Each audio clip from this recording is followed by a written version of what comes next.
छोड़ दे अहंकार को तो ब्रह्म की इच्छा ही पूर्ण होती है, और अभी भी वही फलित हो रही है।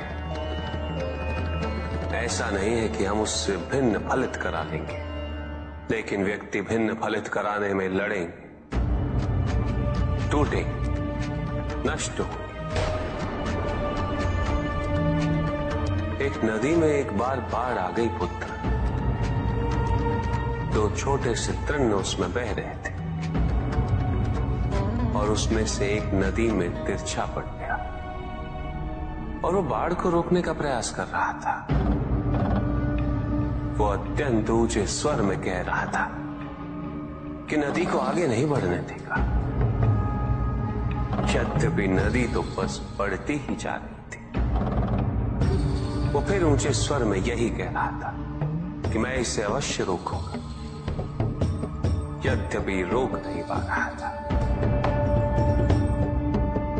नदी को तो उसके संघर्ष का कुछ भी पता नहीं चल रहा था, किंतु नदी को उसके होने या ना होने से क्या अंतर। उस कण के लिए तो यह अत्यंत महत्वपूर्ण था। उसका जीवन तो संकट में था। वो तो बस बहे जा रहा था। वो जहां भी पहुंचता, किंतु उससे पहुंचना तो संघर्ष करके ही था। किंतु ये बीच का क्षण, ये बीच का काल दुख, पीड़ा, द्वंद्वता का काल है। वहीं दूसरी ओर जो दूसरा तृण था, उसने अपने को समर्पित कर दिया। वो तो नदी में सीधा पड़ा हुआ था, नदी के प्रवाह के साथ साथ बहता जा रहा था, और उसे ऐसा प्रतीत हो रहा था जैसे कि वो नदी को दिशा दे रहा है, उसे प्रवाहित होने में सहायता कर रहा हो। वो तो ये निश्चय कर बैठा था कि नदी को समुद्र तक पहुंचाकर ही रहेगा, किंतु नदी को उसकी उपस्थिति का भी आभास नहीं था। नदी पर उन दोनों के होने या ना होने का कोई प्रभाव नहीं था। नदी तो बस बहे जा रही थी। ब्रह्म की इच्छा को जाना नहीं जा सकता, किंतु ब्रह्म के साथ एक अवश्य हुआ जा सकता, और तब व्यक्ति की अपनी इच्छा तो खो ही जाती है, केवल उसकी इच्छा ही शेष रह जाती है। द्वैतांग को अपनी आगे की यात्रा पूरी करने हेतु अत्यंत महत्वपूर्ण निर्णय अवश्य लेने होंगे। केवल उसके अहंकार को, अपितु उसके आत्मसम्मान को भी क्षति पहुंची। जहां से इस युद्ध का अंत हुआ है, वहीं से लोहितांग के अंतर युद्ध का आरंभ हुआ है,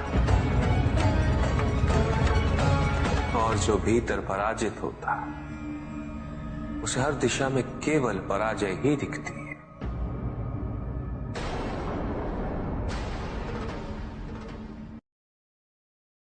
एक प्रश्न पूछ सकता हूं? अवश्य ऋषि कश्यप। जहां प्रश्न नहीं वहां जिज्ञासा नहीं, और जहां जिज्ञासा नहीं होती वहां ज्ञान की वृद्धि नहीं हो सकती। निसंकोच होकर पूछिए। प्रभु, आप तो कालोपरी हैं, सर्वज्ञ हैं, त्रिकालदर्शी हैं।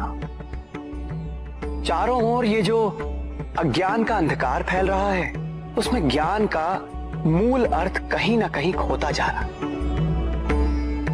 मेरा आपसे विनम्र निवेदन है प्रभु, किसी अन्य विषय पर चर्चा आरंभ करने से पूर्व हमारे और इस समस्त संसार के कल्याण और मार्गदर्शन हेतु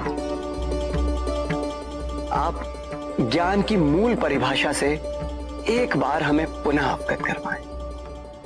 ज्ञान और अज्ञान की परिभाषा को स्पष्ट रूप से समझने के लिए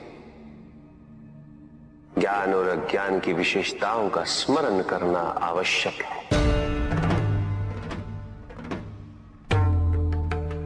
जिसके कारण स्वार्थ, विनाश, क्रूरता, अशांति और भय में वृद्धि हो, वह ज्ञान है।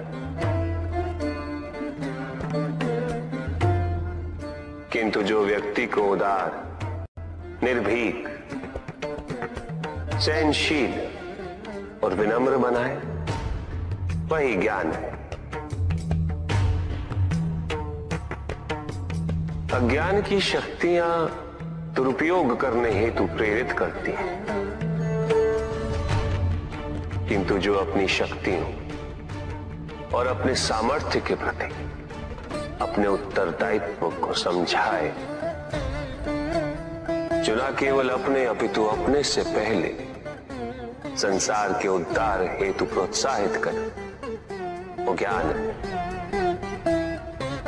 ज्ञान का मूल उद्देश्य ही परोपकार है, सृजन है, दूसरों की भावनाओं को समझना, उनका आदर करना, यही ज्ञान है।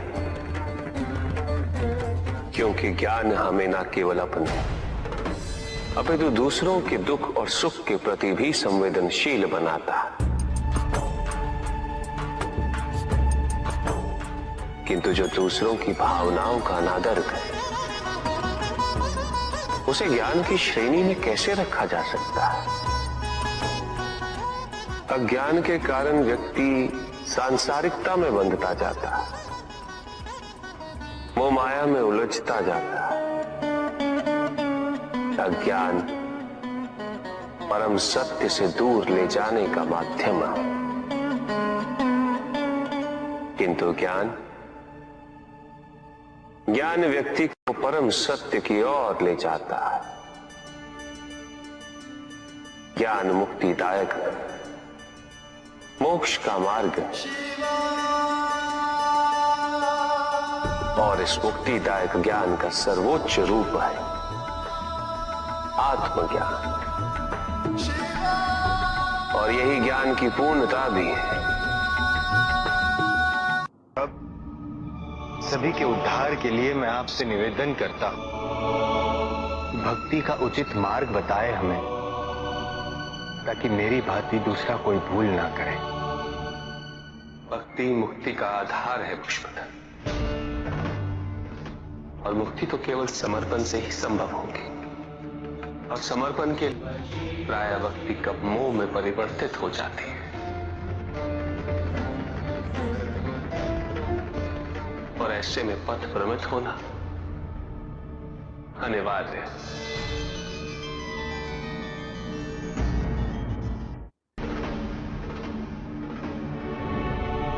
प्रभु, तांडव की परिभाषा क्या है तांडव? उसे आरंभ करने से पूर्व मन में कैसे भाव होने चाहिए? तांडव नृत्य जगत की 5 क्रियाओं का संकलन है। सृष्टि, स्थिति, प्रलय, तिरोभाव और अनुग्रह, अग्नि, जल, वायु, पृथ्वी और आकाश। मेरे नृत्याकार शरीर के 5 मुख, इन्हीं 5 भूतों से ब्रह्मांड का निर्माण होता। पृथ्वी से सभी भूतों के शरीर बनते हैं, और उनका पालन जल से होता है, और संपूर्ण भूतों का अंत अग्नि से होता है।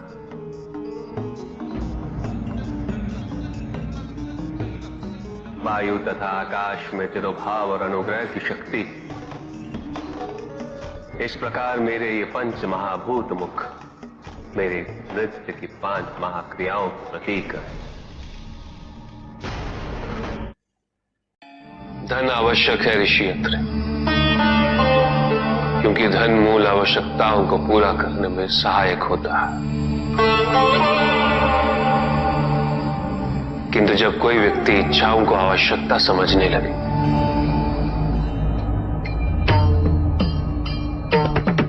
तो धन कितना ही क्यों ना पर्याप्त नहीं होता,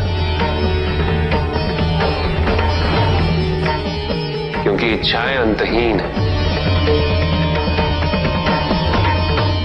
इसलिए मनुष्य कभी ना समाप्त होने वाली इच्छाओं की पूर्ति हेतु धन संचय को ही अपने जीवन का लक्ष्य समझ लेता है।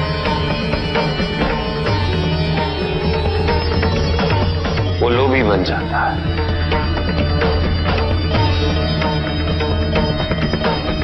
वो भूल जाता है कि उसके जीवन का मुख्य लक्ष्य ईश्वर के समीप आना है।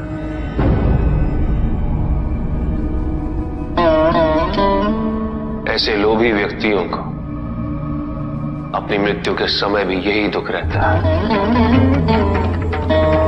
कि उन्होंने क्या कुछ नहीं पाया, क्या शेष रह गया।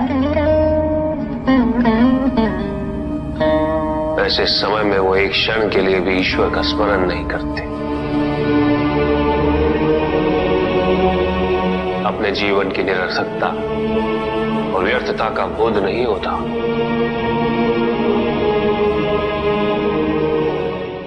चाहिए धन चाहे कितना भी हो ऋषियत्र, मूल आवश्यकताएं तो केवल उतनी ही। तन ढकने के लिए वस्त्र, पेट भरने के लिए आहार और शरण के लिए भवन। इन आवश्यकताओं के पूर्ण होने के पश्चात जो भी है वो इच्छा है। धनी व्यक्ति के पास जो भी अतिरिक्त धन होता है वो उसे दान करना चाहिए, उनके उद्धार के लिए जो अपनी मूल आवश्यकताओं को पूरा नहीं कर सकते।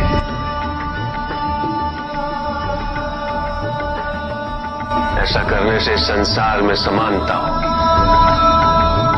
द्वेष नहीं होगा, सद्भावना बनी रहेगी। किंतु कुछ व्यक्ति इस तथ्य को समझ ही नहीं पाते। उन्हें अपने एकत्रित किए हुए धन से इतना मोह हो जाता है कि वो उसका एक अंश भी किसी और को नहीं देना चाहते।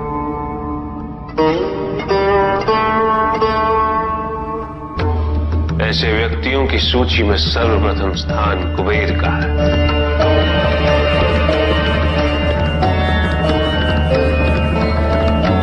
इस संसार में सबसे अधिक धन उन्हीं के। शक्तिशाली बनना अत्यंत कठिन है, किंतु उससे भी कठिन होता है शक्तिशाली बने रहना। और इसके लिए आवश्यक है कि हम शक्तियों से प्राप्त हुए उत्तरदायित्व का सम्मान करें।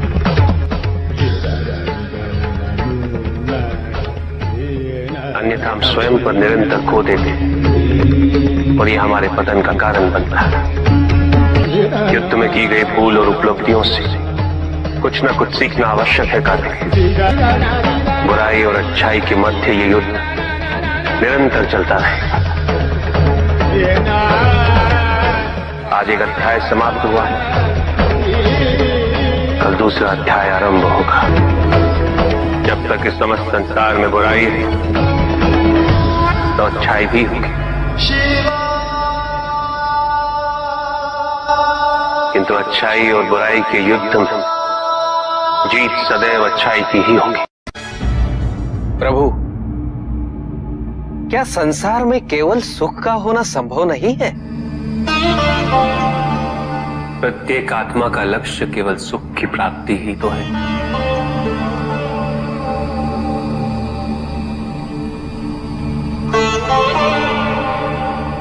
परमानंद की प्राप्ति, किंतु हम सुख नहीं, सुख को प्रदान करने वाली वस्तुओं को एकत्रित करना ही जीवन का उद्देश्य मान लेते हैं। ये समस्त संसार माया है, सब कुछ नश्वर है।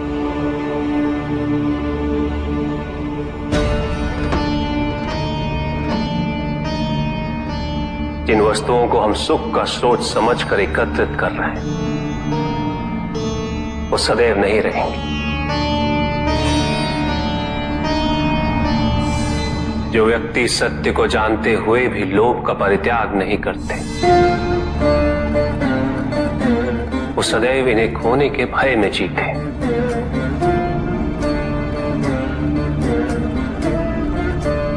और जो व्यक्ति सत्य को जानते ही नहीं वो अहंकार में जीते।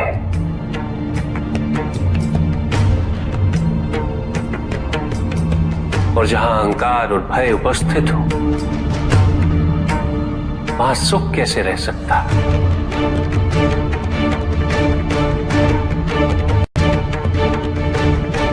किसी को यह दुख है कि उसके पास कुछ भी नहीं और जिसके पास सब कुछ उसे यह दुख है कि पाने को कुछ शेष नहीं।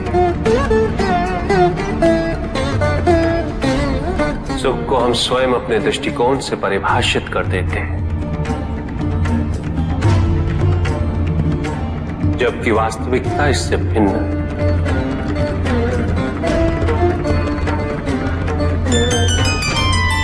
इसलिए आवश्यकता है अनासक्त रहने की। किंतु प्रभु, क्या आसक्ति स्वाभाविक नहीं है? पर दुख का मूल कारण भी तो यही है ऋषि भृगु। आसक्ति हमारे मन की शांति को छीन लेती है, उसे भंग कर देती।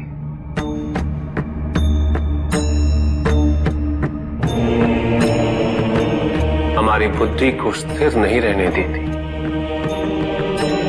उसे चंचल बना देती।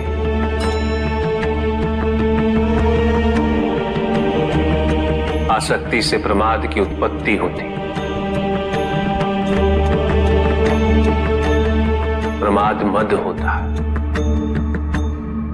और मद अहंकार का स्रोत है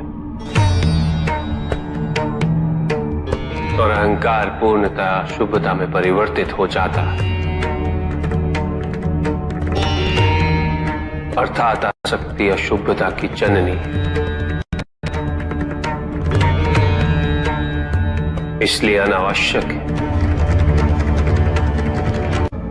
तो प्रभु, आसक्ति को अनासक्ति में कैसे परिवर्तित किया जा सकता है?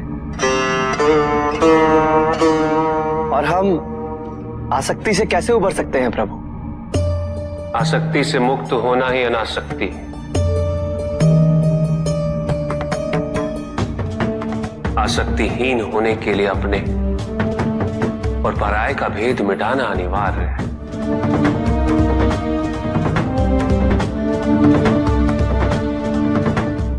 और यह तभी संभव होगा जब हम सुख की खोज बाहर नहीं अपने भीतर करें। जब हम यथार्थ को पहचानें, उसे स्वीकार करें।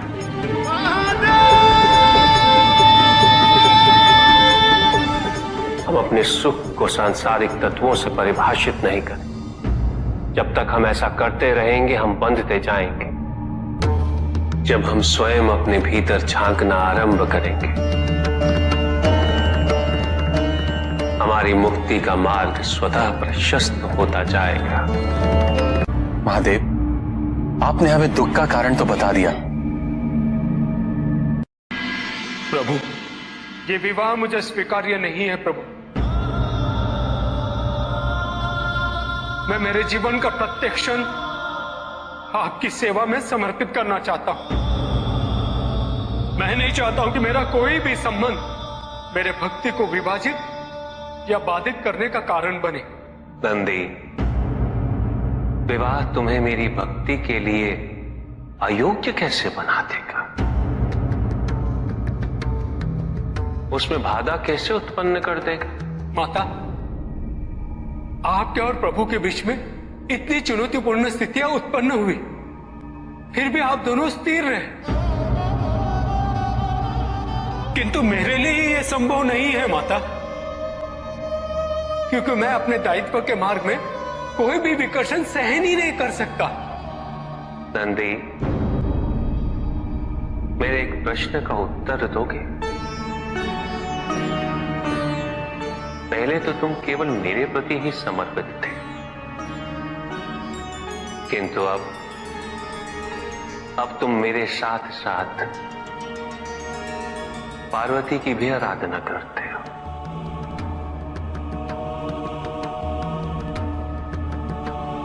क्यों?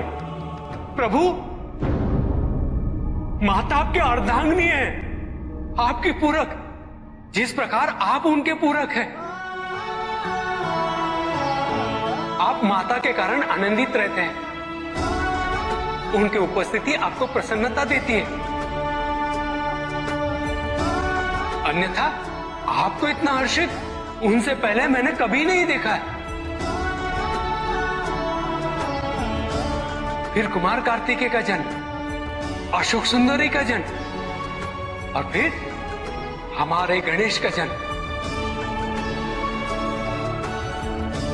प्रभु, इस प्रकार मैंने कैलाश को पूर्ण होते हुए देखा है, और यह सब माता के कारण ही हुआ है। प्रभु, जिस कैलाश में आप वास करते थे, उसे माता ने निवास बना दिया, इस कैलाश को संपूर्ण कर दिया।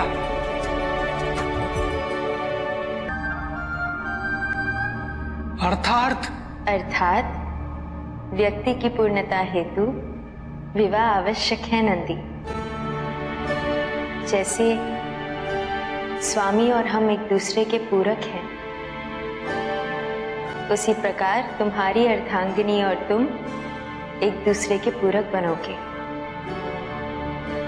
विवाहित जीवन की अनुभूति, परिवार का सुख,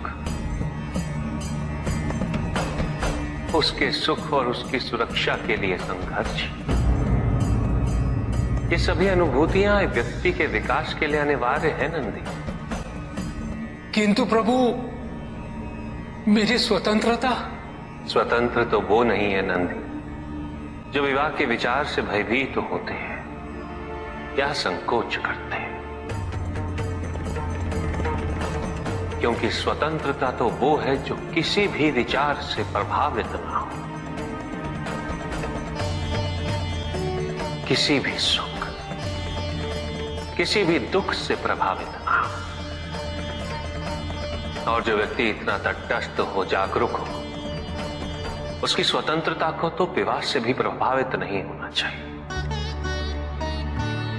और फिर क्या गणेश, कार्तिकेय और अशोक सुंदर, ये सभी विवाह उपरांत परिवर्तित हो गए। क्या उनका विवाहित होना उनकी भक्ति और उनके समर्पण में बाधा बन गया नंदी? उनकी स्वतंत्रता में बाधा बन गया? क्या अपने माता पिता के प्रति उनका प्रेम और उनका सेवा भाव घट गया नंदी? फिर मेरे एक और पुत्र को ये चिंता क्यों?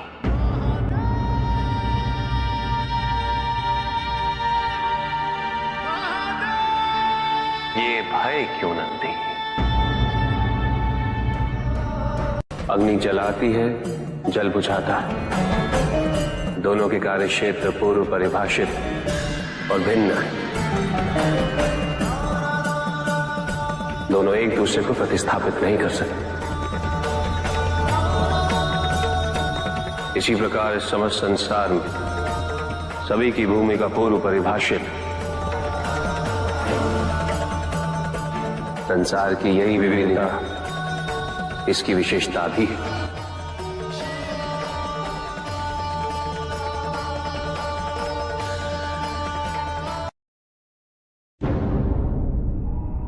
सृष्टि के निर्माण उपरांत एक बार नारायण ने तप के लिए महादेव से उत्तम स्थान के निर्देश की याचना की। महादेव ने अपनी प्रेरणा से समस्त तेज संपन्न अत्यंत शोभायमान पंचकोशी नगरी का निर्माण किया।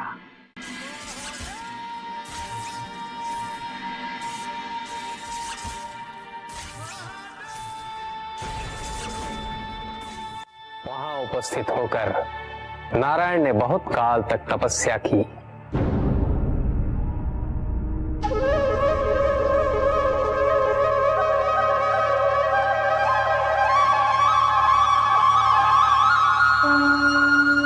नारायण की तपस्या के अनंतर ही उस क्षेत्र में महादेव की कृपा से अनेक नदी नद सरिताएं उत्पन्न हुई।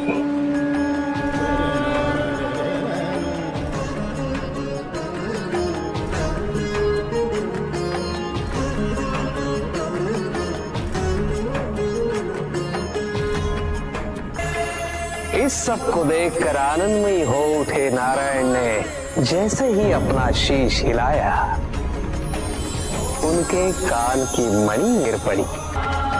मणिकर्णिका के उस पंचकोश वाले विस्तृत